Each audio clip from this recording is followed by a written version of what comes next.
ఎలిగేడు మండలం ముప్పిరితోట గ్రామానికి చెందిన పికిలీక శ్రీనివాస్ గౌడ్, మౌనిక దంపతుల కుమార్తె వైష్ణవి తన చిన్నతనంలోనే తండ్రి శ్రీనివాస్ గౌడ్ అనారోగ్య కారణాల వలన మరణించడంతో తల్లి మౌనిక కూలి పని చేస్తూ పిల్లలను పోషించడం జరుగుతుందని జేజేసీ సుల్తానాబాద్ ట్రస్ట్ సభ్యులు 15,000 రూపాయలు వారి దగ్గర మిత్రుల ద్వారా మరో 10,000 రూపాయలతో వధూవరులకి వారి కుటుంబ సభ్యులకి వస్త్రాలు అందజేయడం జరిగిందని అధ్యక్షులు ఉప్పు తిరుపతి, ఐపీఎస్ ఉపాధ్యక్షులు లక్ష్మారెడ్డి, ట్రస్ట్ సభ్యులు భూసారపు బాలకిషన్ ప్రసాద్, అడ్వకేట్ రామస్వామి, కరుణాకర్, బుర్ర జగదీశ్వర్ గౌడ్, పెద్దపల్లి దేవరాజ్ తదితరులు పాల్గొన్నారు. ఆర్థిక ఇబ్బందులు ఉన్నాయని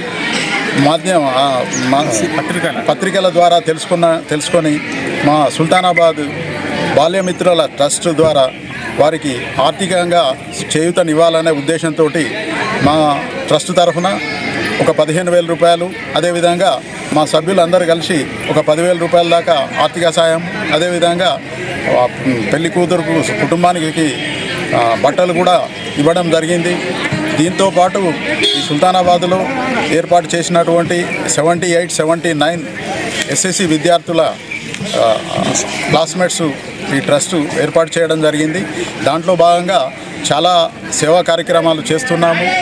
దాంట్లో భాగంగా ఈరోజు ఈ విషయం తెలుసుకొని వారికి ఆర్థికంగా చేయూతనివ్వాలనే ఉద్దేశంతో మేమందరం ట్రస్ట్ సభ్యులమందరం వచ్చి వారికి ఈ రకమైన సహాయం చేయడం జరిగింది. ఏదన్నా నిరుపేద కుటుంబాలకు చెందినటువంటి మన ప్రాంతంలో చెందినటువంటి వాళ్లకు ఏదన్నా ఆర్థిక సహాయం కావాల్సిన వారికి మేము చేదోడు వాదోడుగా ఉండి వాళ్ళ కాస్తో కూస్తో ఆర్థిక సహాయం చేయడానికి కూడా సిద్ధంగా ఉన్నామని మా సుల్తానాబాద్ బాల్యమిత్రుల ట్రస్ట్ ద్వారా తెలియజేస్తున్నాం.